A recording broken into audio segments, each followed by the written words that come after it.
Welcome to the Friends and Rivals podcast. You guys don't like foreplay. You just go right to it, right? What do you That's mean it. by that? I don't even, what's foreplay? But Okay, I mean, like, never mind. the foreplay in the NHL is like, a bunch of like second and third liners where you just like trying weird shit, just like throwing toes into the equation and fucking. Yeah, but now this goes back to your slow. You know me so well. Let's talk Devils and Islanders. Let's talk Penguins and Rangers. But let's not talk about Flyers, because they're a bunch of fucks, which no one can deny. New episode, Friends and Rivals podcast. I am one of your hosts, Tom Harkness. Good evening, gentlemen. It's afternoon. You can't say good evening. You got to start over. You can't say like good evening because you don't know when they're listening to it. Yeah, but it's when we're recording that I'm saying it. They're gonna listen in the morning. So what? I'm just not gonna say anything. Say hi. I did that. I said hello. Yeah. Welcome. Hello and welcome. No, I can't say welcome because Ryan says welcome. Oh, okay. Oh, yeah. Welcome back. Oh, no, you can't say welcome back. No, I can't even say welcome back.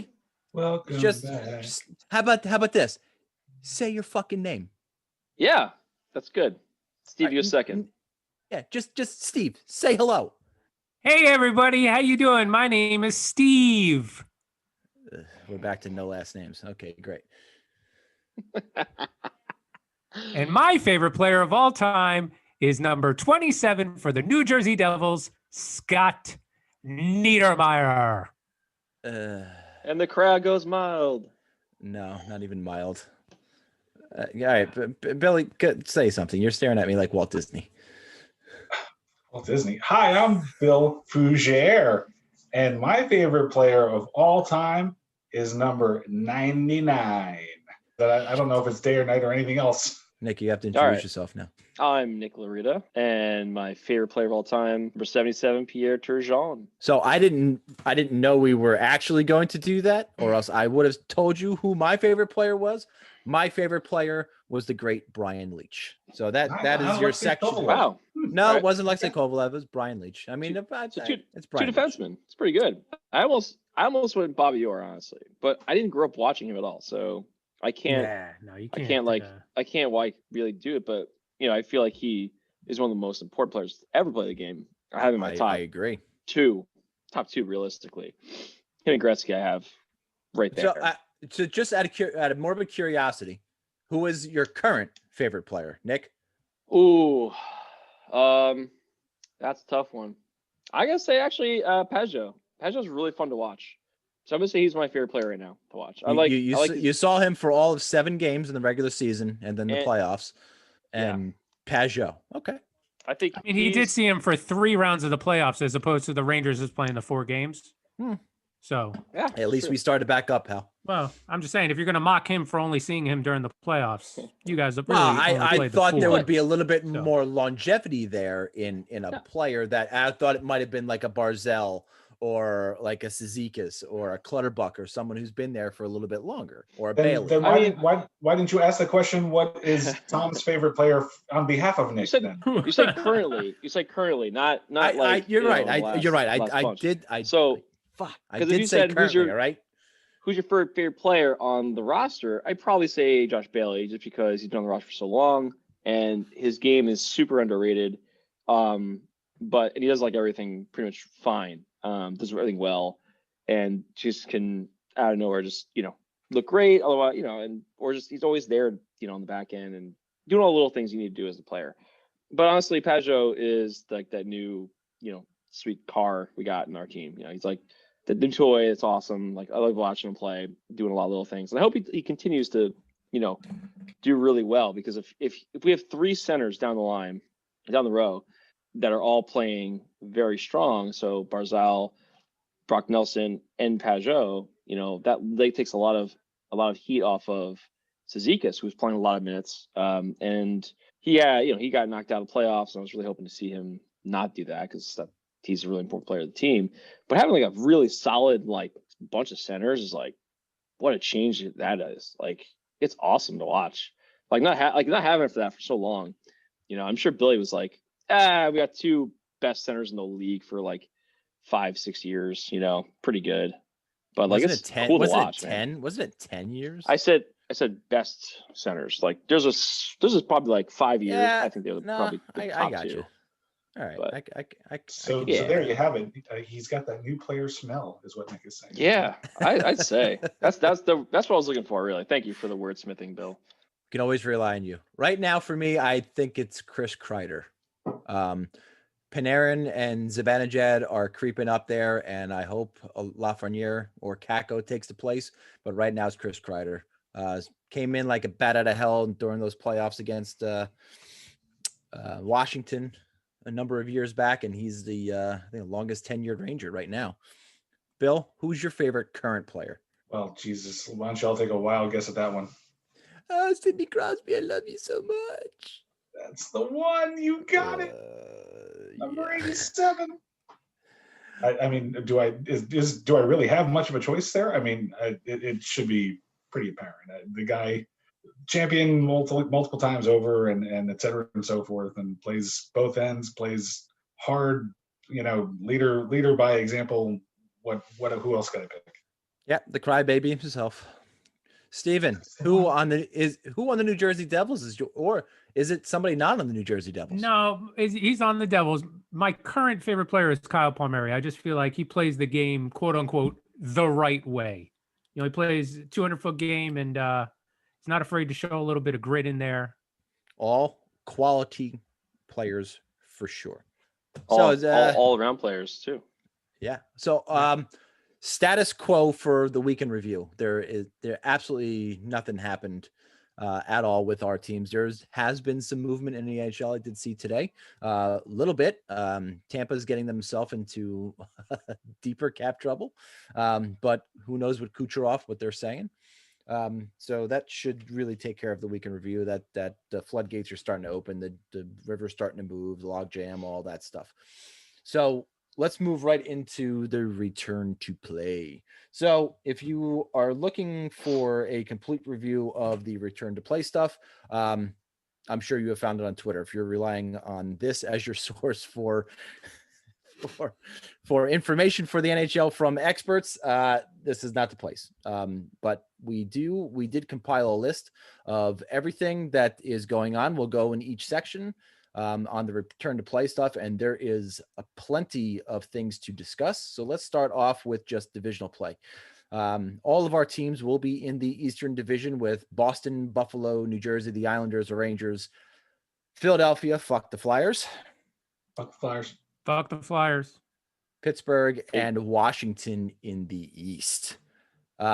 Central, you have Carolina, Columbus, Chicago, Dallas, Detroit, Florida, Nashville, Tampa.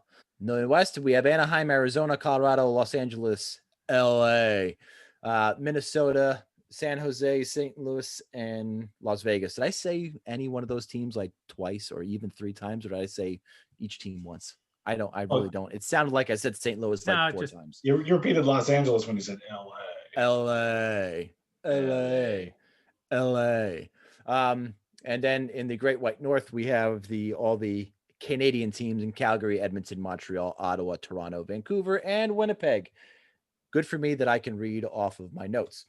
In the NHL irrelevant division. Thank you. In the NHL irrelevant division?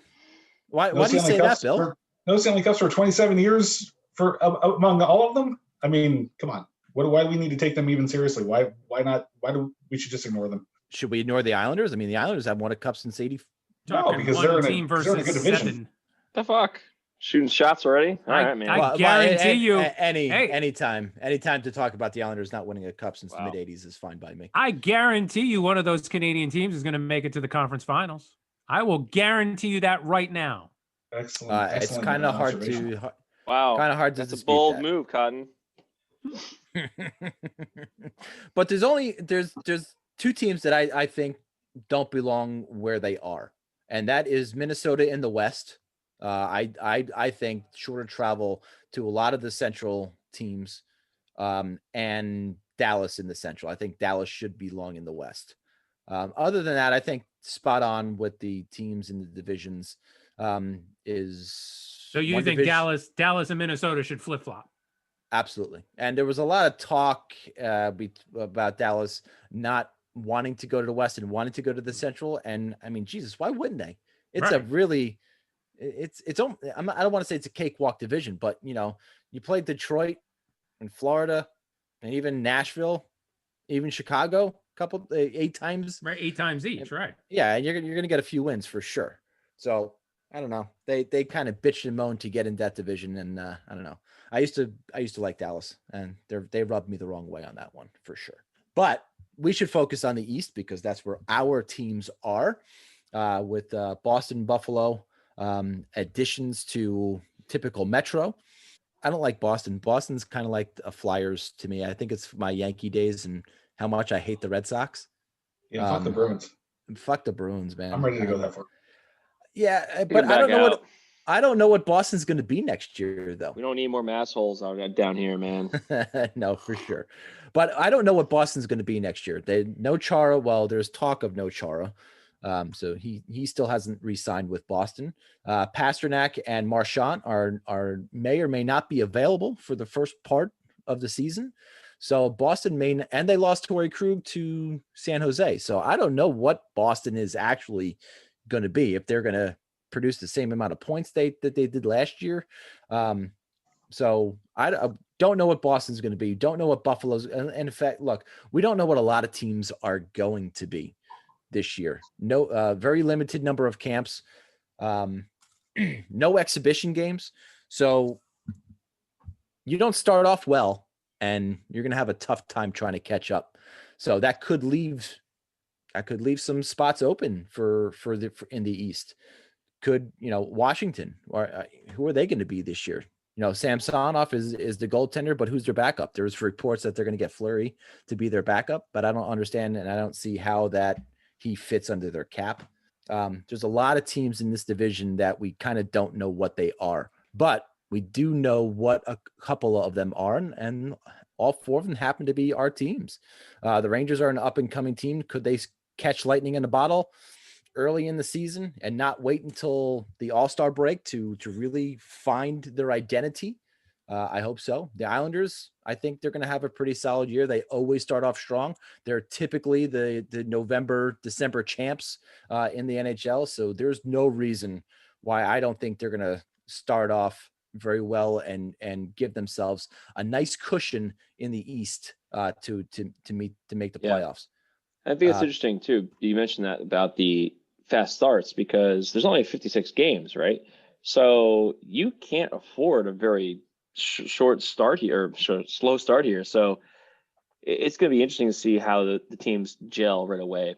Out of camp with the short camp. Everyone's kind of, I'm sure, been trying to keep in shape, but it's been a pretty weird year, obviously. I don't know. I think it's going to be the teams that they really get that kick early on, maybe have a 60-70% win percentage in the first 25 games.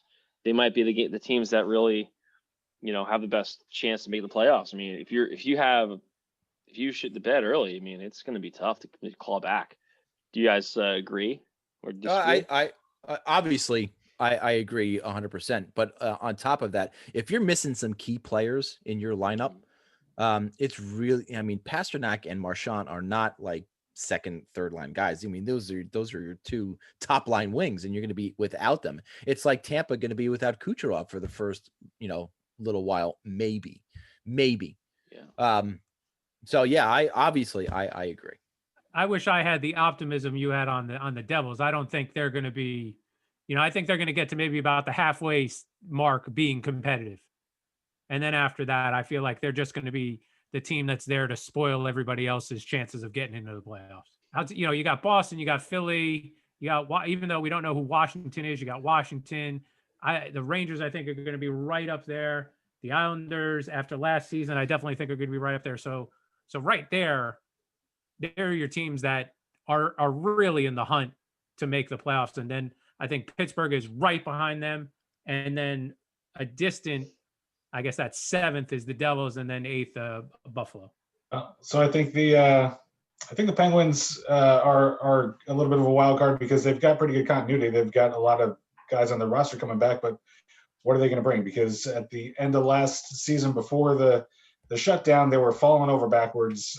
Even though they ended up with a pretty good record, they were plummeting in the standings, and then they got to the playoffs and were erased in 4 games by a supposedly inferior Montreal team. So what does that continuity bring? I don't think we know yet, but Washington, I think Washington's going to be fine. Ovechkin is ageless, and until further notice, I think he's going to lead the way for them. He's the one that's important on that team. I think they're going to be up near the top.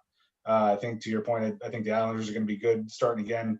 The Bruins are deeper than people give them credit for. I mean, they had 100-some points at the shutdown last season, and I think they're going to be up there too. It's going to be hard for anybody, like you guys are all saying. A slow start is death, and missing those really key players on each team could probably be a big problem if guys on the Penguins like a Crosby goes down for a significant amount of time. They're going to be done. Their playoff streak will be over if they're missing him for 20 games at any point. They're not going to have enough juice to make it. But it's going to be really interesting, that's for sure, with the shortened season, because anything could happen. The Rangers could get off to a fast start, and sometimes a young team is too stupid to know that they're not good enough to get so far, and if that carries them through half a season, then they're going to be in a good shape too. So I think it's going to be really fun to see how it plays out, and short seasons are pretty exciting. Yeah, but to your point about the Rangers, Bill, it's they didn't really start to click until after the All-Star break last year. So their beginning of the season really wasn't stellar. So again, and they're a notorious slow starter, but I hope to God that you're right. They're too dumb to know that they shouldn't be doing what they're doing and go on a run to start the season. I really hope you're right about that. Other divisions in the Central Division, where you have Carolina and Columbus, Chicago, Dallas, Detroit, Florida, Nashville, Tampa. Tampa is the wild card there. If they have, even if they don't have Kucherov, they're still a really good, solid team. Yeah, they really are. Even if they don't have Kucherov, Stamkos is slated to start on time and start training camp. You have Carolina in that division. I think those two are going to be 1-2, and they are going to separate themselves from just the rest of the teams that are in the Central. And then it's a toss up between where the other 6 are going to finish. I do think Dallas and probably, I don't even know. I mean, could be Florida, could be Columbus, depending on how they have. But I think the top 3 teams in there are Tampa, Carolina, and Dallas, with Tampa and Carolina being 1-2 and just clearly head and shoulders above the rest. Thoughts? Agreed. I think that's a solid assessment. Yeah. And I think in Tampa's case, they're once you get past Kucherov, if he's out for a while, they still have that great defense. They still have that phenomenal goaltender. They've over the last couple of years, with the exception of that hideous playoff streak of 2 seasons ago, where they got swept out. They've won games in every way imaginable. They could outgun you. They could play those 1-0 games. They could do it any which way you need. And of course you miss Kucherov, but they're gonna be fine. In past episodes, Billy has mentioned that his son is a big Tampa Bay Lightning fan, and around Easter time, around spring break from New Jersey guys, Billy tends to come down to Florida and bring his son to a Lightning game. Well, he said, well, I'm going to come down. I'm going to visit you. I live just north of Tampa, about 25 miles north of Tampa. He said, I'm going to come to you, and we're going to go to a playoff game. I was going to bring my son. Billy was going to bring his son. Billy bought tickets to Game 5 of the 2018 Stanley Cup playoffs between the Columbus Blue Jackets and the Tampa Bay Lightning. 2019. Sorry. Okay. Go ahead. It was 2019. Was it 2019? Yes. And Columbus swept Tampa. There was no Game 5, so we got to see no playoffs that year. Very upsetting. But not only that, but quick add to that, because Casey was so upset, my son was so upset that we did not get to see a playoff game, that I bought him Game 5 tickets for the Islanders series in the next round. And the Islanders got swept out. And then obviously with last season, nobody was at any playoff game. So this kid still has not gotten to a playoff game. Having watched the Tampa Islanders, Eastern Conference Final this past year, Tampa basically outplayed us the entire time. I mean, it was very hard to look for a period we won. Very few periods that we won. And it's weird to watch a series like that and then still end up losing overtime in game 6. Like, it didn't make sense, but it just goes to show how good that team is. I mean, Stamkos was in the lineup for one game, right? Oh, I'm thinking the wrong series. I'm sorry. He wasn't in. He was in the finals. He was out the whole time. However, they still were just waves. Every line just back and forth. Just they played so well, and they keep bringing these guys up that just they keep developing players and pulling them up. What's that guy's name? Point. Braden Point. Yeah, Braden Point. Where the hell did that guy come from? Just top line player out of nowhere. I mean, granted, it doesn't hurt when you do play with Kucherov. It doesn't hurt when you play with Kucherov. But I mean, prospects are prospects. But it's like watching these guys just continually be like this good. It's like it sucks. You're like, damn, how the hell these guys keep pulling these guys out, right? Anyway, it was tough to watch sometimes because they were just overpowering us constantly. And this is the Eastern Conference Finals. I mean, this isn't like the first round playoffs for number 1 versus number 8.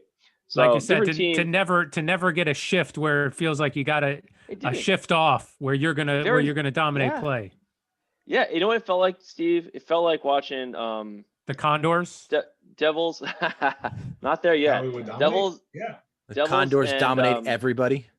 What year was it that they beat the Ottawa Senators in the conference finals? Was that 2003? Ottawa was they were great, and Devils just hung. They just played their game and just somehow won, that series. Yeah, Ottawa should have steamrolled everybody, but they didn't. Devils won and went on to win the cup. But I mean, that's what it felt like. It felt like they were playing the better team the entire time. And you're watching, but strike shortened season. It wasn't that in 95. I mean, Detroit was head, but that wasn't head and shoulders above every other. That wasn't a dominating effort where every shift was won by the Devils. I mean, it was a 4-game sweep, but if you watch those games were all really close. So in my opinion, I think Tampa is going to be fine. They're going to be just fine. I think that series in the playoffs in 2019 getting swept by Columbus was just that should never happened. It was the best thing. That was the best thing that could have happened to them, though. Exactly, and that woke them up. I mean, that team losing 4 games to Columbus is crazy. I mean, that's honestly going to go down as one of the biggest upsets in the NHL playoffs because it doesn't make sense. There was the best, most points in the regular season they had in the team. I think it was some ridiculous number. The Suckers, it was crazy. I mean, this year they looked just as dominant. So we shouldn't have expected anything less, to be honest. I think you have a one series like that, everyone writes them off. But no, that was the wrong thing, man. They were great for 82 games, and they were bad for 4. They're not going to be bad for the next 82 or whatever they ended up playing for last year plus the playoffs. So anyway, they're going to be good. They're going to be fine. Over in the West, Anaheim, Arizona, Colorado. I think Colorado. I don't think anybody competes with Colorado in the West. Vegas. Vegas again. I don't think so. I think Colorado is going to win that division, but running away. Vegas is their closest competition, I think. I mean, and LA is just completely rebuilding. Minnesota, San Jose is going to be playing in Arizona. No, I got nothing. Yeah. No. I mean, everything's pointing to Colorado just literally running away with the West. They could have a very high winning percentage for sure. Holy hell. I agree because Nate McKinnon is from the same hometown as Sidney Crosby. Oh, fuck. Jesus Christ. I honestly what's the hometown, Bill? Cole Harbor, Nova Scotia. And what's the Sidney Crosby's the house he grew up in? What's the address? You fucking stalker motherfucker. See, now that's a stalker. That is a stalker. 87 something. There's a difference between being a fan and a stalker, and you have seen it tonight. How many pairs of Sidney Crosby socks, game worn socks do you own there, Bill? 3. No, it's not socks. It's underwear. And how crusty are they now? It's underwear. It's underwear. By the way, the Devils didn't have the first logo sponsorship. It was the Penguins, and they are going to be sponsored by Pampers. Right on the helmet, right on Sid's helmet. We're going to have the Pampers logo right on the Pittsburgh Penguins logo. Fucking hilarious. Another Sidney Crosby crybaby joke. It's more just a baby joke than a crybaby joke. Yeah. So how many of these advertisements are going to be like basically the same company or sponsor as the building, as the arena? Yeah. Yeah. Well, so I we'll get into that. Yeah. I guess we'll just do it now, right? We don't have to abide well, by any before we get to schedule, that, right? Let's do you want Canada first, and then you want to look at Canada? Yeah. What do you guys think of like if we can, it's Canada. I mean, who cares? Comes out of there. But I was gonna say, what do you think your winners out of each division are gonna be? I think we can probably throw that together. I don't know. I don't want to do that yet. I want to have we'll do that right before the season starts. Okay. That's fine. So I'm gonna save mine until the season starts. But or talking about that before the season starts. But talking about that division, Vancouver. I couldn't agree with you more. Yeah, I think runs away. I think in similar style runs away with it, I think. I don't know about a run. I don't think runs away, but in my personal opinion, that's all. Because I think Toronto is pretty good. And I think Montreal's coming back. Winnipeg, I'm on the fence though. I don't know what Winnipeg is going to be next year. They got a lot of question marks with salary and that Connor guy, man. I don't know. I don't know. I'm not. You are the biggest Connor Sheary hater ever. No, seriously. It's not Connor Sheary. It's whatever. Kyle Connor? Is it Kyle Connor? Yes. Kyle Connor. I'm just not sold on him. I'm not sold on him. He's gonna have getting 40 goals in 56 games. Yes, I mean, you bank it. Put it down now. He might win the Rocket Richard Trophy next year for sure, and quite possibly the Hart Trophy. And you'll still not be a believer. And I'll still hate him. I will still hate him. But I don't think Vancouver runs away with it. But I think it's going to be good competition. But I do think Vancouver is, well, if they can find a freaking building to play in, I think they're going to be a formidable team next year. Oh, they're the team. They're the province that has the issue. Senators, obvious choice. You guys are all missing out. Yeah. Hey, look, if you said that 4 or 5 years from now, I mean, I think we all agree with you because they are going to be a really good team. Yeah, because the Islanders are going to trade a whole bunch of star players up to them still. What they got? Wade Redden and Zdeno Chara? You're going to trade both of them up there? No. Yeah. Redden was already there. Or was already there. You traded Spezza. Luongo. No, they're wait, Redden went to. Let's not talk about Wade Redden. Can we not talk about Wade Redden, please? Can we trade Redden? Can we never talk about? Can we never say fucking Wayne? Can we never talk? Is he going to be your free agent pick later on? Oddly enough, no. Oh, there was somebody worse. There was somebody worse than Wade Redden. Good God, you're right. Can't wait. Wasn't he in? I thought he was in the early 2000s. Wade Redden. No, he's in the early 2010s when he came to the Rangers, but he was on the Senators. He was a good player. See, he was a good player in the 2000s, and then when he went to the Rangers, after he was locked up everybody else. Yeah, 2008 was when he signed the 6-year deal with the Rangers. Was it? Yeah, because I thought he was going to be your guy last week, but it was Holik last week. It was Bobby Holik. Ugh, Barbara Holik. So. Those are your divisions. Those are where your teams lie. On to camps. So camps start December 31st for Buffalo, New Jersey, and the rest of the East starts on January 3rd. No preseason games. This kills me. Why can't one preseason game be had between everybody? Logistically, they could have made it work somehow. Between Boston versus Buffalo, you have either the Devils Islanders or Devils Rangers or Islanders Rangers. Then either one of those teams that don't play each other could have played Philadelphia. Fuck the Flyers. And then you could have had Pittsburgh versus Washington. Logistically, that makes sense, at least in the East Division. I'm very biased. And even in the Central West and in Canada, you could have made it work to at least have one exhibition game to see the guys on the ice that you really want to see. Not your star players, but one of those guys who's just on the fence about making the club. Give him one exhibition game. disagree. Why do you disagree? There is not a sport outside of baseball where you need any preseason whatsoever. Fuck it. You don't think in the NFL let's get at her. I love it. So you don't. I get that reference now. I don't know, man. I still think you need at least one or two preseason games in any sport to get yourself ready.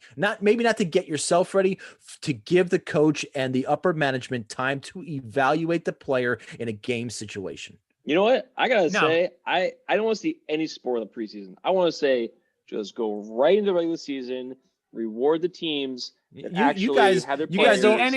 It's the NHL. If you haven't evaluated your players by the time they make it to the NHL roster, what are you doing? Yeah, well, even line combinations, a number of different things that you need to find out. You guys don't like foreplay; you just go right to it, right? What do you mean by that? What's foreplay? But I mean, like, the foreplay in the NHL is like, a bunch of like second and third liners where you just like trying weird shit, just like throwing toes into the equation and fucking. Yeah, but now this goes back to your slow. You know me so well. But again, it goes back to the slow start thing. You want to make sure you have the right guys in there. You want to make sure you have the right line combinations, guys who maybe found chemistry in the game situation. Exhibition game, at least one or two would tell you that the guy has chemistry with the other guy. Can't you see that in a scrimmage? I mean, yeah, but how hard are you going to go against your team in a scrimmage? Are you going to really go at your own guys and really outside of if it's a guy in the third line and a banger? Outside of open ice hits and like really hard hits against the boards, I think they go pretty hard during the scrimmage. You're probably right. I've never been in one, so I can't tell you if they let up or not. But I've seen some guys who haven't let up in I have. Yeah, none of us have been in one actually, though. You had to point that out. So I don't know. Nope. Couldn't give a shit about any preseason, any exhibition games. Just go right to the actual games.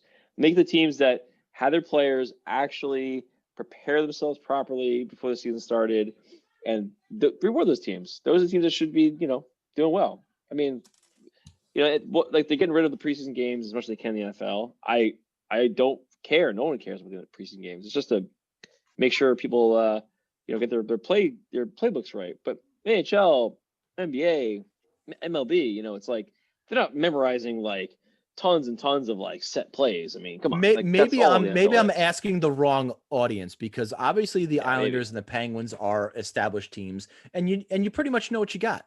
But with up and coming teams like the Rangers and the Devils, where you're going to have young guys you want to see in game situations, Steve? Oh, trust me, I want to see them play. I want to watch preseason games. They don't need to play them. I don't think. Yeah. Wash. You mean you? So the Devils know exactly what Ty Smith is. No, but I think they will find out in an NHL game situation. They know exactly what he is. No, but I think they will find out during training camp whether he's got what it takes to play in the NHL. It's 2 weeks, right? Or normally it's like 2 weeks, right? Ish. What, training camp? Yeah. It's pretty like where they're playing preseason games. 12. It's gonna be 12 days. Yeah. For the Devils, they're gonna get 12 days. Plenty. I mean, like, look, you got the off season, or not off season. There's players that play off. They play overseas. Normal years, you have the World Championships played. Sometimes you got players playing basically in the off season. I feel like that should be what they should be looking at more than just like, okay, at least like this very small amount of time in the preseason where players are playing, but like, I don't know, it's just a feel out process to just get these, the guys that aren't going to make the team anyway. Maybe they'll make the team, but 95% of the time they're not making the team. It's almost always. I feel bad for all your wives that just to pile on even more. Just to pile on even more, my team has the first year coach, and I still don't even care if they play preseason games. Yeah, but you have really no expectations of the Devils anyway. You don't expect them to make the playoffs. This is just and for the Rangers, I don't expect them to make the playoffs this year either. I really don't. Honestly, I don't expect them to make the playoffs this year. I just want to see. Makes or breaks the playoffs on pre. You just want to see games. The sooner we can get to games, the better. Absolutely. And like I was saying earlier, you're just a selfish prick, is what you're saying. That just admit it. You're a selfish prick who wants to see the Rangers play in a competitive hockey game. And an asshole. Don't forget that. But we're recording this on Tuesday night, the 22nd of December, a little after 9:00, and I saw the beginning of the Austria-Switzerland game, and I was all fired up. It was live hockey for the first time in a while, and I was in. Not only did you watch kids playing hockey and get excited, you watch kids from countries who you have no affiliation to and got excited. Not only that, you watch kids playing for countries who you have no affiliation with, playing in an exhibition game and got excited. I have been to Switzerland though, so I do have something there. I do have an affiliation with Switzerland. I landed in Geneva. And I was there for a couple hours. That doesn't mean you have any sort of loyalty to them. Have you been there? Did you leave the airport or no? Yes, I did. Oh, you did? Okay. Yes, I was in Switzerland. I didn't leave the airport. I was just held over. No, I had to leave. I had to leave the airport to drive into France and then get to our corporate headquarters. So yes, I did drive through Switzerland, but I did leave the airport. It's very important. Very cool. 36 skaters are invited to camp with an unlimited number of goalies in camp. Why? Why unlimited? Just our team's going to bring more than 4 goalies? No, I think the problem is you probably got goalie. I think it's interesting, right? Obviously, it's a COVID thing. You have multiple goalies playing goalie normally. Like, but we have 3 to 4, probably about 4 guys in camp normally, right? So yeah, about 4. So they're always together. If one of them gets COVID, there's a good chance the other goalies are getting COVID. You're just trying to keep, some semblance of like the ability to have, if you have an outbreak in your team, like who's going to play goalie if all the goalies get it, right? That dude from the Carolina Hurricanes. Who was that guy? Who's that guy? Yeah, but that guy doesn't exist everywhere, right? No, but no. That's a wrong statement. Every single team has an emergency backup goaltender. But that's like sits in the stands as a janitor. Okay. Yes. It's not every. Wait. It's not every team. It's every arena. Every. I'm sorry. That guy can play for either team if needed. Yeah, exactly. But the problem is that's like that guy's going to be there every game this year, and they're going to have they're always on there. I mean, this is like some random dude, right? I mean, yes, they'd be like, oh, you're on call tonight, and the guy might be like, yeah, I'm not getting called in. I'm sick. I'm not going in. Are they going to cancel the game because that guy's not available? They don't give a shit. That guy's not there. They're still playing. What you're saying just goes along with my opinion on the taxi squad that they should not practice with the rest of the team, because if there is an outbreak, they're just as susceptible as every other player on the roster. Good point. I know. I do agree with that. So we have our unlimited number of goalies in camp, 36 skaters. Is that enough? I think that's enough. I was going through Cap Friendly and I was looking at the roster and guys in juniors and stuff like that. I think 36 is plenty, guys. You think that's just so they can do scrimmages on their own and have almost enough players to field 2 whole teams? Yeah, I do. And also AHL is not starting until February 5th, somewhere in there, in the beginning of February. So I think it'd be good for those guys to at least have some semblance of camp, but they're going to have a camp and then have to wait for and they're going to have to, it's going to be like 3 weeks off. Well, their camp they'll probably have a little camp of their own. No, I would imagine it starts right around when the NHL season starts. So they take the players that are going to be on the roster, the 23-man roster, and then they have their 4 to 6 guys in the taxi squad, everybody else back to your juniors or AHL. And the camp opens a couple of days after the NHL starts. I haven't heard anything about when camp for AHL teams are going to happen. Has anybody heard anything? No. I haven't either. I can't say that I was actually looking either, but I didn't hear anything.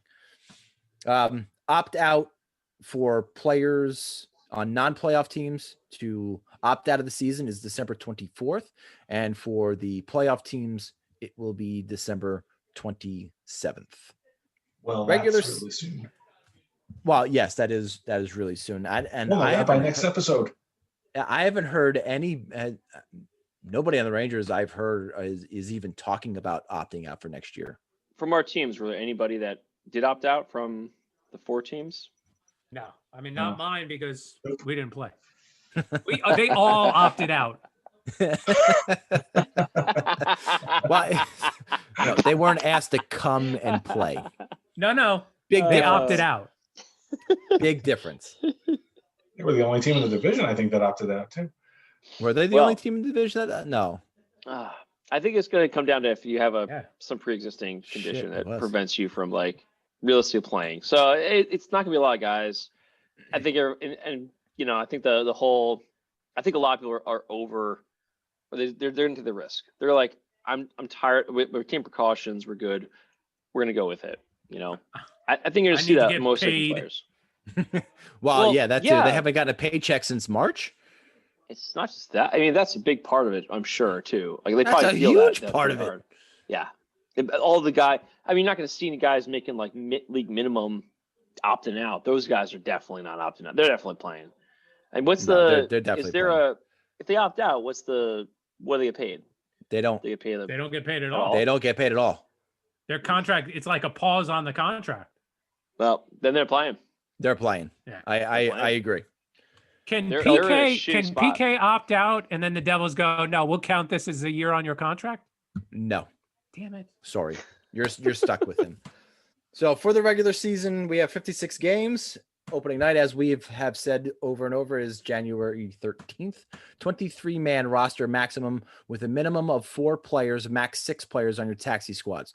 Their salaries and statuses are considered AHL on the taxi squad, and waivers would be required. So you have to be very selective about who goes on your taxi squads and when you call them up, even in an emergency basis. Does anybody know if somebody does require waivers and you wanted to call them up on an emergency basis because of COVID-19? Is that an exempt? I don't think so. I think that player would have to pass through waivers, but a player needs 24 hours to go through waivers, doesn't he? In order to get claimed by the teams. So I need some better clarity on that if anybody has it. Yeah, because that has to be kind of an instantaneous thing. That's got to be like, you got to be able to make a last minute decision. Right, like almost this like guy scratching a tests player or an positive. adding player. Right. This guy, Yeah. You have a game at 7. This guy tests positive at 4:00. You're pulling someone from the taxi squad over. Maybe it's someone who doesn't require waivers for that night until you figure out the extent of the issue. I guess it's just like a scratched player being called up.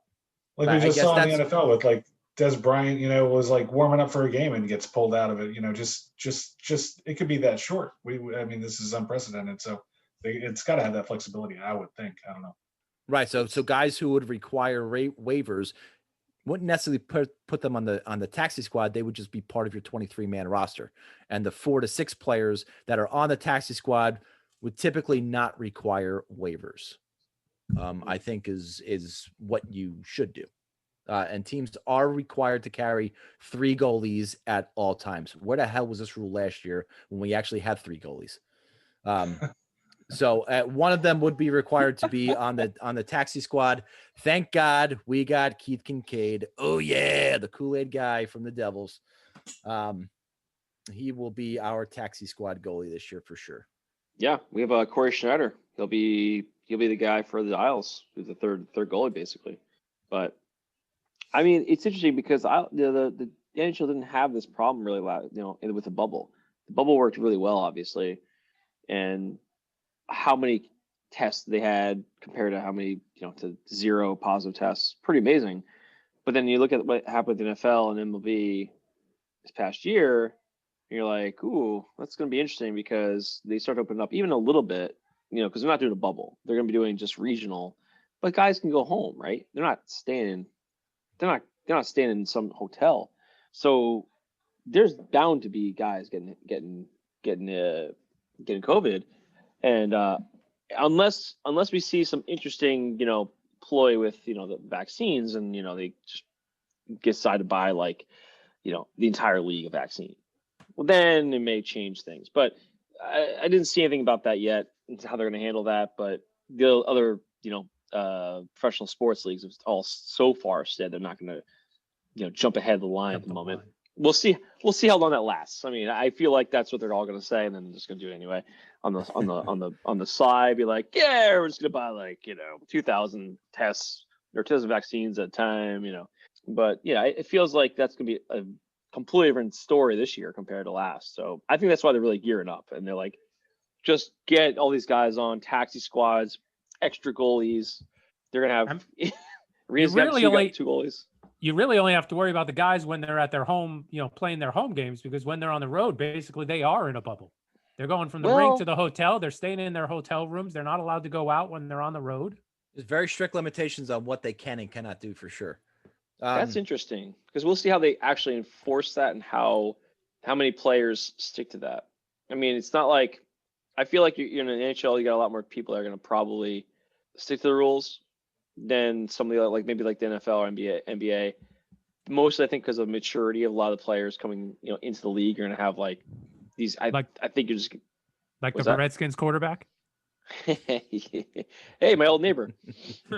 I'll have to go to that story sometime. But yeah, it like, what happens if one guy goes to a strip club, right? Right. Young player comes out right at like maybe Lafreniere is gonna be like, I got money now. I'm just gonna go to the strip club and come back with syphilis and then COVID and He'll wait till they're in Pittsburgh, because we all know Pittsburgh is the headquarters for the hot strip joints. Oh yeah, some great ones right there. Big city slams, boys. Dirty fucking dangles, boys. Dirty dangles, boys. Play some shell later, boys. Well, you only got to worry about that when you go to Montreal. Wanda's. Shout out to you, Wanda's. Montreal. Wanda's, if you want to sponsor us, we'll be happy to accept it. Yes, that would be Friends and Rivals podcast brought to you by Wanda's. That would be amazing. No money exchange necessary. I'm sure we could figure something else out. Is Delilah's Den still around, or can we get something from there?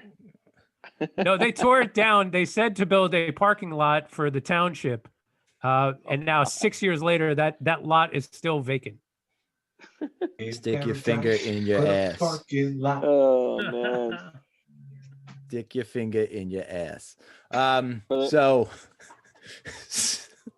maybe we might have to cut that. So entry level slides for rookies drops from cut it or use it as the opening. I don't. Which did you say? Opening. Entry level slide for rookies drops from 10 games to 7 games. Obviously, rookies must be on the roster for 27 games to accrue a season toward UFA. You guys don't have. Nobody's got any guy that they're going to try out before they send him back to juniors, right? Lafreniere definitely isn't going back. You don't have anybody else, right? No, everybody who can is going to probably go to Hartford. Okay, and I wouldn't imagine the Islanders or the Penguins have anybody, right? Go back to juniors? I don't think so. Like a 7 game, tryout and then send them back. Nothing else. Not this year. Holtz probably would have been our guy, but he's locked into a contract. Dawson Mercer is a possibility once he's done with the World Juniors, but that's not supposed to be over until like the 5th, right? If he makes it to the championship game, I don't think that's until the 5th. So for him to get to New Jersey and make enough of an impression in that last week, I don't think it's possible. Which country is he from? Canada. Good chance to make the finals. Right. Screw Team USA tonight. You know what the 2 scratches were?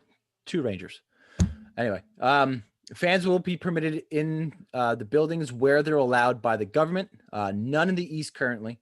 I think only a handful of teams, Dallas, Florida Panthers, have come out and said that they're going to allow fans in the arenas when the games start up. I'm sorry, didn't you just say none in the East? You meant the Northeast. Well, in the East Division, Boston, Buffalo, New Jersey, none of them will have fans in the buildings or allowed to by the government. That's what I meant. And thanks for clarifying it. My pleasure. Group 2 free agents need to be signed by February 11th in order to play this year. Matt Barzell. Is he Group 2? Mackenzie Blackwood, Jesper Bratt. Does it matter? Yes. He's going to be he should be the number 1 goalie. It matters. No, I think need a goalie. No, he is your number 1 goalie. So it's pretty important that he signs. Do you still have that Kim Dominga Crawford? Yeah. Guy? Who is his name? Oh, Louis but you have Corey. Yeah, we got Crawford, and then Wedgwood is number 3. So you think Mackenzie Blackwood's going to start over? Yes. Some other trivial things. Players with 1-year deals can be extended after March 13th. Trade deadline, April 12th. Steve and I will be on a golf trip that day, and we will be reporting on all of the happenings going on. And that is a weekend too, by the way. That's a Saturday. You guys have Sunday plan for April? No, already? that's a Monday.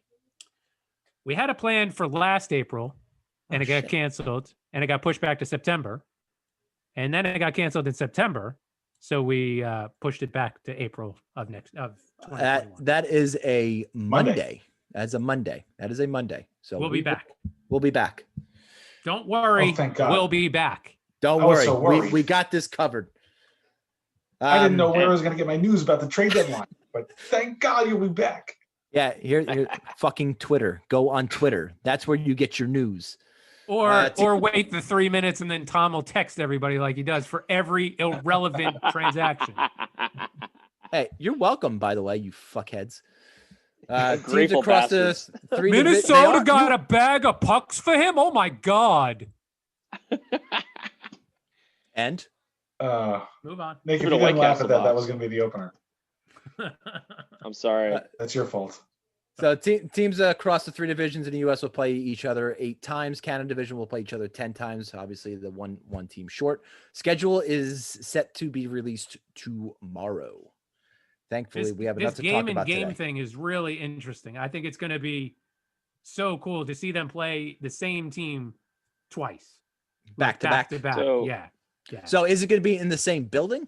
So it's going to be like a 2-game series? I think geography is going to determine that. So I think for Devils and Rangers, I wouldn't be surprised if it's a home and home. Right. I can absolutely see that. But when you look in But out west, I think they're going to do 2 in the same building. Yeah. right, when you look at Minnesota and LA, I mean, it'll be LA. like LA. It'll be 2 games in LA and then later on 2 games in Minnesota.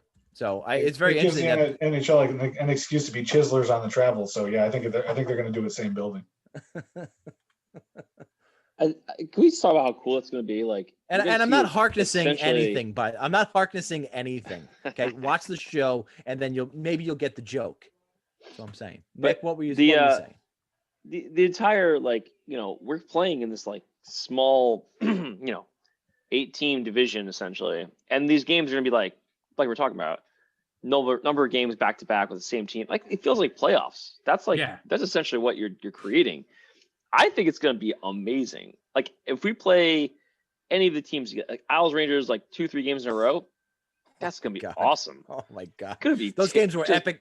Last year's games against Rangers Islanders were epic. I'm not saying that because we won the bulk of them, but they were It was epic. the first, and the Rangers haven't had much success against the Isles in the last 6-7 years. It's been a while, but I think the whole thing is like it creates rivalries that way. It's just not just the ones established. All of a sudden, you might get it's a random hit just creates a whole entire what happens if this exact scenario, right?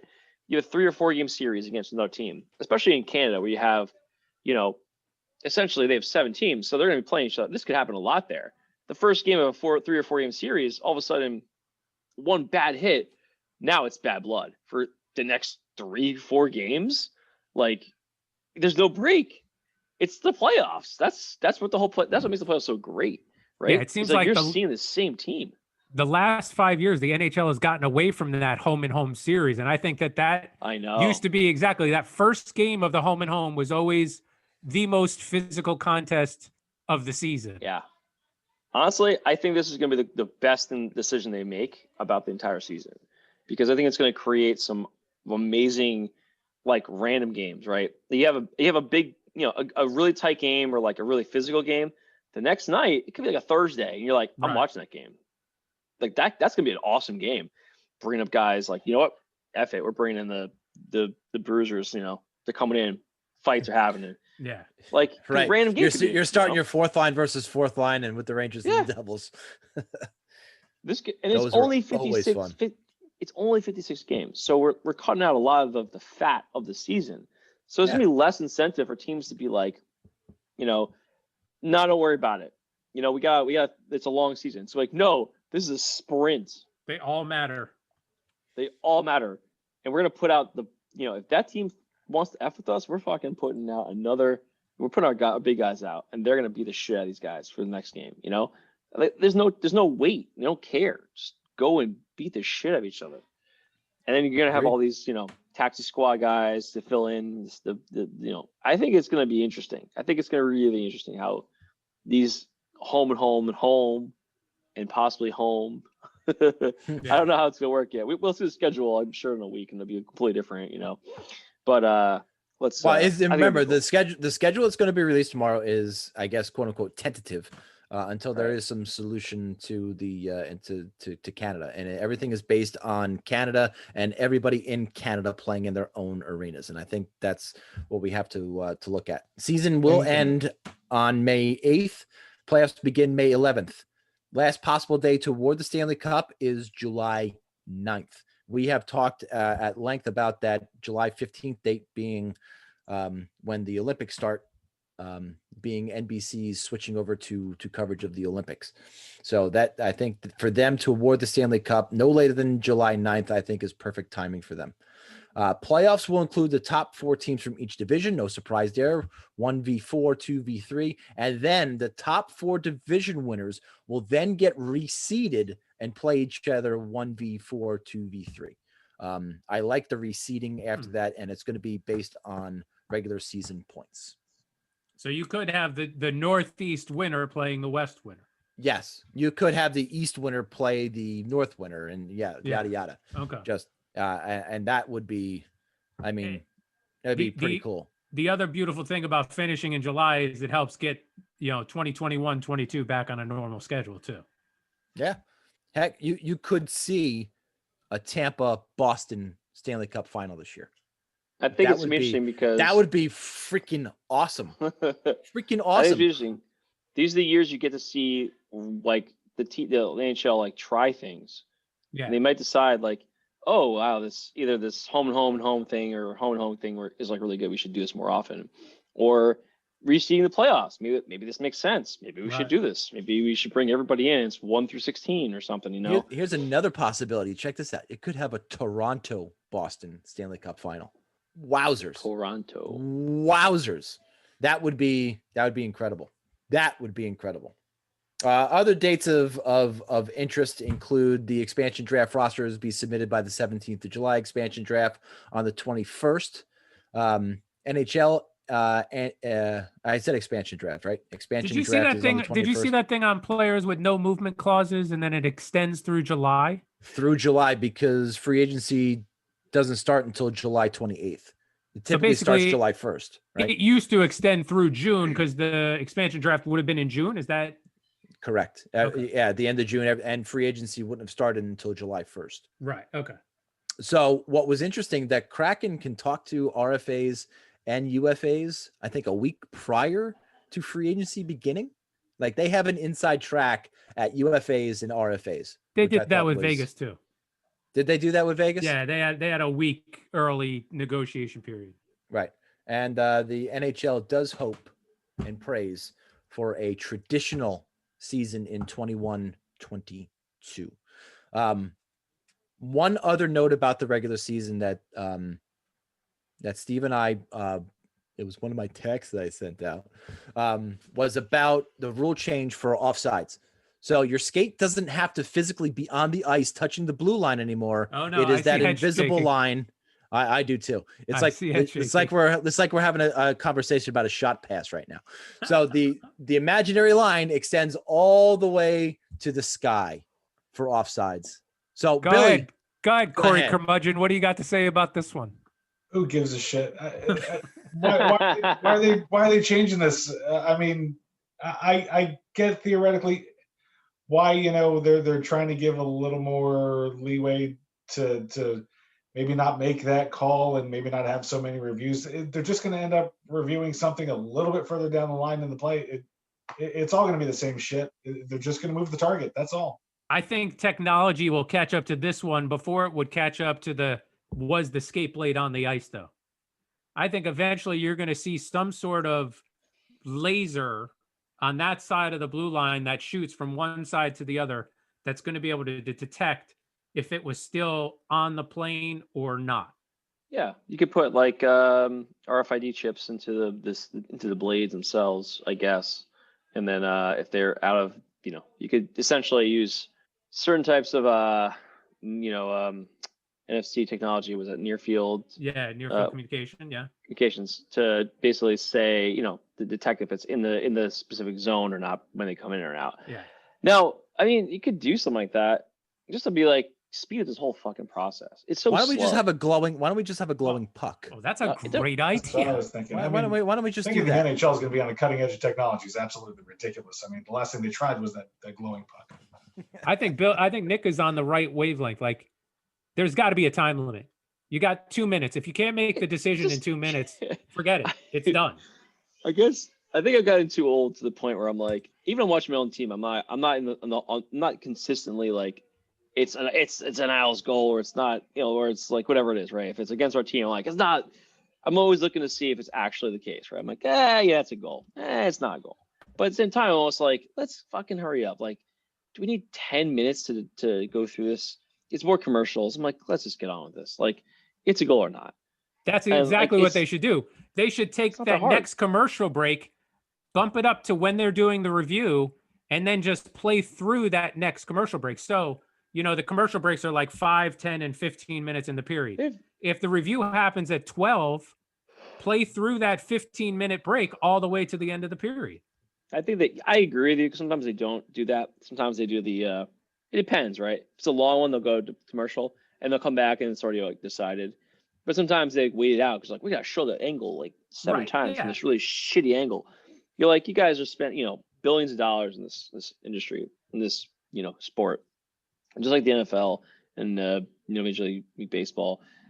Like, get up fucking cameras. Like, just put up shit ton of cameras through the whole fucking place. By the third replay you see, you've made up your mind, though. You know what it is by the third replay you see. Right. But, like, just get more cameras. Just put them in there, like, along the entire fucking boards, like, the whole thing. Like I don't know if you guys remember, like, the first Matrix movie, the way they did, like, the Nerd alert. The slowdown, they turned around the action scene. All it was like a shit ton of cameras all around this whole thing, right? And they just panned around, just like 3D view, and it was like amazing at the time. Doesn't NBC have that with the NBC it type of thing? Yeah, where they can pan around that for a while. ESPN, right? Didn't they do something like that? But the cameras were so high up that it was not really beneficial. Yeah, but this season you're not going to have so many fans in the stands, so maybe you can benefit from having more cameras closer to the ice. No, I mean, I would agree with you. Crickets, no. Okay. The important places they have them are realistically along the lines, right? The blue line, they have them on the blue line. You can see it on the goal line, and the goal is kind of hard because it's like they have the inside the goal view, and you can't quite always see like exactly. Yeah, but why can't they put a camera on the crossbar facing straight down? But they don't even need it. Just listen. Just put in a puck. They may not. Thing. It would be better. You could. But I think Nick's idea is right. That NFC chip in the puck, especially on the goal line, is where it would come in handy too. Whether it's in the goalie's glove and it's over the line, you would be able to tell. But you're taking all. But again, this is the debate about umpires in baseball. You're taking the human element out of it. Isn't that what you're doing with reviews? Isn't that trying to eliminate the human element? No, you're just trying to get the call right. If you can see it, though, eventually there's eventually going to be a human making the call, and that's ultimately the problem because the NHL hires idiots. They give Brendan Shanahan fucking jobs in the front office. They're too fucking stupid. Ultimately, somebody's got to watch the thing and figure it out, and they're too fucking dumb. So if you go with the chip in the puck and the laser detector at the goal line, you take the human element out of it. Please God. It only affects like a very small amount of goals, right? And then the random times it actually affects a major goal in the playoffs, like the series deciding factor. Red Hull. You want to be right. Well, that one was he was in the crease. Bad. He was in the crease, blatantly. And that was the rules for the year. They just as soon as the goal happened, game was over. Refs were off the ice. They didn't even fucking review it. And that's I think that was terrible. But whatever. The point is just get something more concrete. Get the game out. Move on. And like we're doing pretty good, I think, with it. I think it's better than other sports. Like, fucking NFL is missing holding calls right, and they call some bullshit pass interference or like holding call on a play that's like completely out of like a touchdown pass. It's shit that like drives you nuts. But like hockey, it's I think the biggest, aside from like a goal that like maybe the puck was in net when the guy makes a great save and the puck was in net for like a split second, rarely happens. But then you have maybe the offsides thing, right? Where sometimes it's like super close. And I actually kind of like the rule that they're putting in play now to be like the puck, their skate doesn't have to be on the ice. Like it doesn't, who cares? Like just, if you're going to call it that close, you might as well give it a little more leeway to the players trying to come in, I feel like. So just whatever, we'll see how it goes. Just speed the fucking process. It's my whole point in this whole thing. I do agree with you. So that's the return to play. A lot of stuff to unpack there. A lot of things we reviewed. So hopefully next week we get our rosters for training camps, and so we can start reviewing and giving you more in-depth opinions on our teams. So our last segment that we need to wrap up is our trades of the 20 teens. So best trades, free agents, and worst of in the 2010s. And I'm going to go first. So I'm going to start with the worst trade, and that was the Rangers trading Brandon Dubinsky, Artem Anisimov, Tim Erickson, and a 2013 first-round pick for Rick Nash, a conditional third-round pick, and Steve blah, blah, blah. Nash was never the player that they thought they were getting. He did get injured and was concussion prone, which made him very tentative and not drive to the net. He was a very serviceable player, but he wasn't the Rick Nash. He wasn't the superstar that they were going to get. And I thought Dubinsky and Anisimov and even Erickson and whatever that first round pick probably would have been a lot better for the Rangers at that time than Rick Nash. So Rick Nash is my worst trade in the 2010s. The best trade was another fleecing from the Rangers. This time it was Ottawa's turn. And we sent Ottawa a 2018 seventh round draft pick and Derrick Brassard for a 2018 second round draft pick and Mika Zibanejad. Utterly fleecing the Ottawa Senators of Mika Zibanejad. And that was and what was that deal? He was coming up on free agency and they never were going to pay him, right? They were never going to pay him, but Brassard was making $5.5 million at the time. But he was on an expiring deal, right? No, he was right in the middle. He signed a 4-year deal of $5.5 per. So he had 2 years left on that deal. And you could have got Zibanejad at that time right around that number. So I really, really don't understand why Ottawa did that. Whatever. I'm pretty happy about it. When it does come to free agencies, the Rangers' worst free agency in the 2010s came in 2014, where we signed Dan Boyle to a 2-year, $9.5 million deal. He was utterly awful. He was. Did they think they were getting Brian? No. They didn't. They didn't re-sign Brian Boyle, and that year is when they let. I can't remember his name. What defenseman it was in Tampa, who was on the Devils and then came to the Rangers. Why can't I remember his name? I had it. Antoine Stroman. Yeah. So they didn't want to pay Stroman, so they brought in Dan Boyle as a replacement for Anton Stroman. And boy, was that fucking stupid. The best signing of the 2010s, and this is, I'm going out on a limb here, boys, was Artemi Panarin. Oh yeah. Last year, you got a superstar. The Rangers have a superstar forward in Artemi Panarin. I think that's evident by his play last year. So those are my 2010s for the Rangers. Dan Boyle, and Rick Nash. Yeesh. But we did see Mika Zibanejad come over, as well as Artemi Panarin. So for the good and the bads, I think you got both ends of the spectrum there. And you definitely see your team leadership progress, because the bad signing and the bad trade, that was early in the 2010s. Yeah. And now you see later on in the 2010s, the better transactions being made. Yeah, and look, we at the time, Rick Nash was supposed to be the missing piece for the Cup. He was supposed to be that missing piece that we didn't have at the time. And even though we did have Marion Gaborik, Gaborik wasn't as all around of good player as Rick Nash was. And he was supposed to be that guy, and he just wasn't. Nash was a missing piece, all right. Right about that. All right, Billy, who you got?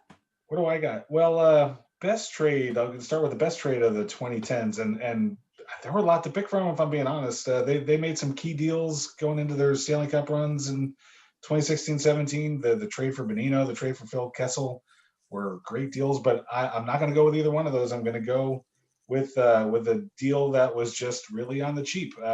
When they traded a 3rd round pick to the Edmonton Oilers for a defenseman, Justin Schultz, going right into that 2016 and 2017 run.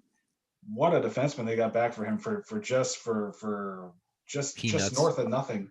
I really wanted the Rangers to trade for him that year. I really wanted him on the Rangers, and there was talks that the Rangers were in on him.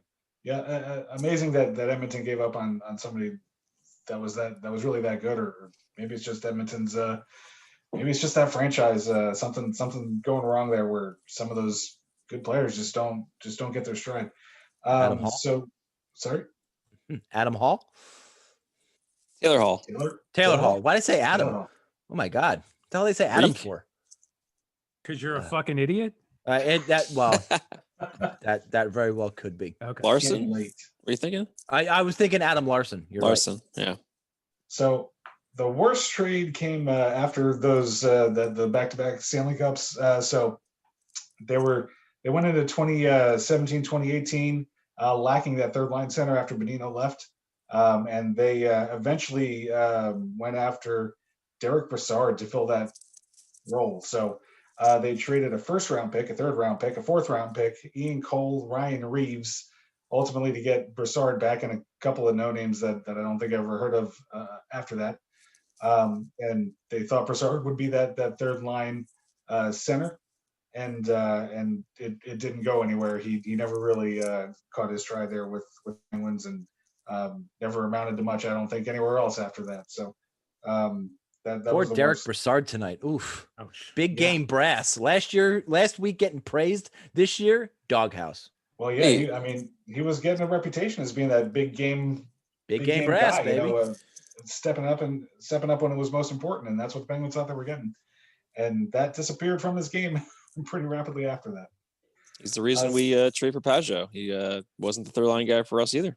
So the best free agents for the Penguins in the 2010s, Connor Shearer gets an honorable mention, undrafted free agent there. But I think the one that really got him going was Matt Cullen before the 2015-2016 season. He really gave him some depth that they were sorely missing there, and really set up the 4 centers on that team being Crosby, Malkin. Then we got to Bonino, and then Cullen pulling that 4th line duty was huge. They just rolled 4 lines through all those playoffs in 2016 especially. Then the worst free agent signing, I'm going to give an honorable mention to Antti Niemi, who they signed after they lost Theo. I just said Theo. Marc-Andre Fleury to the Vegas in that expansion draft. They went to go get a veteran goaltender, Antti Niemi. He was an absolute disaster, but he was kind of cheap. It was like $700,000 that they blew on him, and he didn't make it more than a couple of weeks there. It was just brutal. But the one that was really damaging for the longer term was Jack Johnson, 2018 5-year deal, like $3.5 million per year. Going to be the best defenseman in Ranger history. And then he eventually gets traded with about half of that salary. The Penguins eat that contract, and then he goes to the Rangers. But brutal signing there that sent him back in a salary cap situation for still a couple of years to come. Oh, that's brutal. Jack Johnson. Oh boy. Well, we're gonna see what Jack Johnson is this year for sure. Nick, you're up. That's good. Steve's unprepared. No problem. I'm ready. I feel a little more prepared this week than last week, so good. I'll do my free agents first. So the worst free agent's a pretty easy one. Andrew Ladd, 5.5 over 7 years.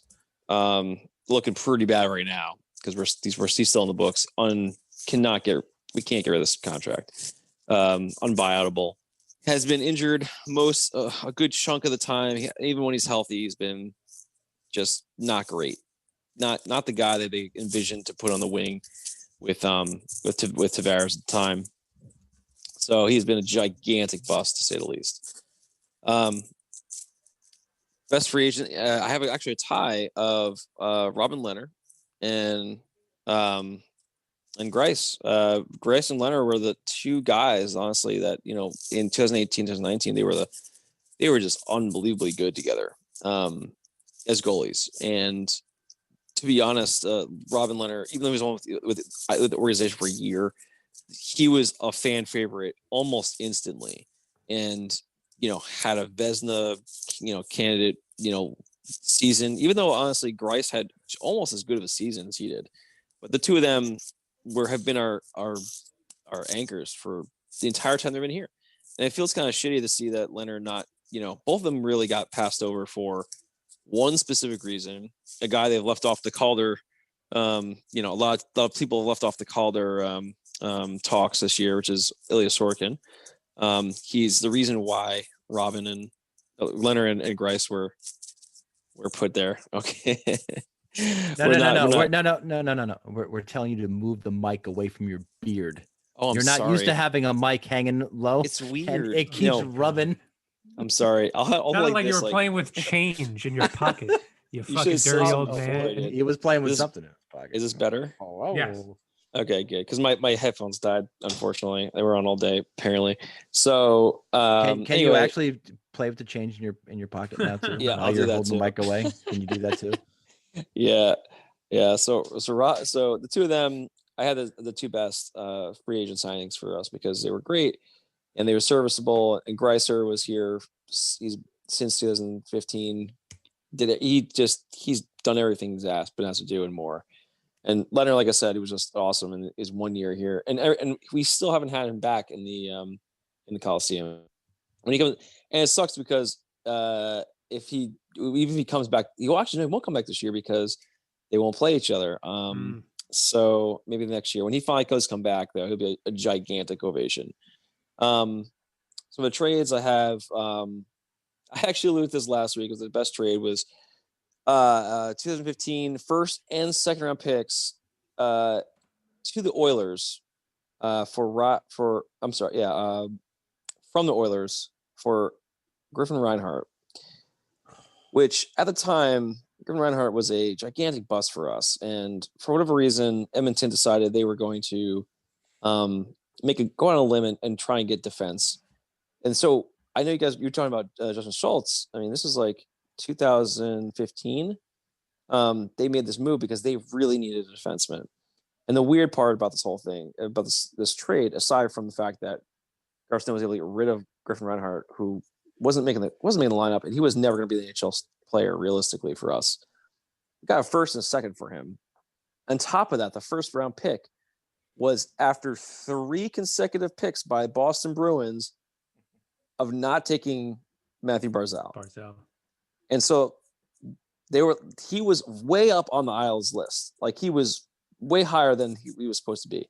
Essentially what happened was during the Bruins picks, they made a conditional deal with Edmonton to say, if he's still on the board, we're making this trade.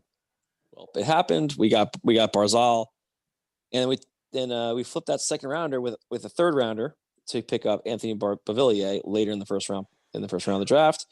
And the two of them have become basically I think they're the only two forwards on the team under 25. Our team's pretty old at the moment. Wow. But obviously Barzal's emerging superstar. Beauvillier could be a very, very good forward for us, but he has to put the consistency together. But he's damn good, and that was a major trade for us. And major turning point when right before the whole Tavares signing or re-signing had to happen, and because with Barzal coming on and playing as dominant as he did as a rookie, it softened the blow quite a bit of losing Tavares. And the worst trade I have is actually, I looked at it, the Vanek trade was pretty close. Either side of the Vanek trade of trading him in or trading him out. I think that coming in wasn't so bad. Training out wasn't great either, but I feel like the real trade that sucked the most was actually the Vegas deal we made. So we traded Mikhail Grabovski, some guy named Jake Bischoff, no name, a first round pick, a second round pick to the Knights for future expansion draft considerations. So essentially a contract they were trying a big contract they were trying to get rid of for a couple more years. I think Grabovski had 2 more years on the deal. I could be wrong. But he was having just concussion problems and we weren't getting a lot of play out of him. And he was making, I think, 4 or 5 a year, I think it was. A no name, and then a first and a second, just so they would take our third goaltender in John Francis. I can't say it. Bill? Berube. Jean-Francois. JF Berube. So they took Jean-Francois? Jean-Francois. I can't read. I'm an idiot today. So anyway, just for them to take Berube, who was a guy that nobody wanted anyway. But the whole point was they wouldn't take someone like an Ann Pellick, who was a guy we had exposed. And in the long run, it did help us quite a bit. But nevertheless, it was a lot to pay to get them to take some guy. Anybody and look, with Seattle coming up, we're going to see a lot more of that. Hey, take this guy so you don't take this type of guy in Seattle. And that's something with the expansion draft coming again, we're going to see more and more of, especially over the off season. So, I mean, just kudos to getting those picks for Barzal and for Bavilla, because those are Ranger killers for the next few years. So probably for the rest of their careers. So it's something to look forward to. The reason why I wanted to go last was because it was a real shit decade for the Devils. There was a whole lot. You had a Stanley Cup final in there. That was a lucky run. So I'm just going to go real quick. Best trade, Hall for Larson, hands down. That was the best deal. 1-for-1 to get rid of a guy who never really lived up to his potential, and Adam Larson for Taylor Hall. So that was hands down the best deal. Worst was getting PK Subban for Steve Santini, Jeremy Davies, 2019 second round and a 2020 second. Again, not that Santini or Davies are that great, but giving up 4 players to get one, especially one who's making as much as he is, was terrible. Best free agent signing, potentially it was the Jaromir Jagr deal just to get to watch him play for a couple seasons. Another potential was the Brian Boyle deal, again, just to get to watch him play for a season or so. They were up there, but really the best deal that they signed, the best player they signed during the decade was Will Butcher. And he was a guy who played the 4th year in college so that he would become a free agent. Instead of signing with Colorado, they signed him as a free agent who didn't sign with the team that drafted him. And the worst free agent signing was Mike Camilleri, 5 years, $25 million, never scored more than 27 goals. It was a contract they bought out. They're still going to be paying some of it this year. So he obviously, again, a player who never lived up to the potential. I'm laughing because Nick's getting attacked by a dog. But I mean, that's a rough year when your best free agent signing is Will Butcher. I mean, it's not a knock to Will Butcher. No. But again, 10 years, that's, your best signing is a third pairing defenseman. Yeah, that's rough. But I mean, Hall for Larson 1-up. I mean, that was, I think that could possibly very well have been the trade of the decade. Yeah. So pretty much. Wasn't that the same day as the other trade? PK going to Nashville was that day as well. And Weber? There was another one too. There was 3 deals. There was 3 deals that day that each one was bigger than the next. Yeah. I'm sure there'll eventually be a documentary on TSN in Canada about it too. Yeah. So honestly, I think there already was. Are you serious? It was like, probably because it all happened in within a half hour. And, and the documentary was 28 minutes. I think that was the name of the documentary. Oh my goodness gracious me. All right. Well, that's going to do it for us this week. Merry Christmas, guys. Hope happy and healthy one. Merry Christmas, fellas. We will talk to you next week. Don't forget to check us out on Twitter at @friends_rivals and on our YouTube channel, Friends and Rivals. Again, Merry Christmas. Love you guys. Billy, play us out.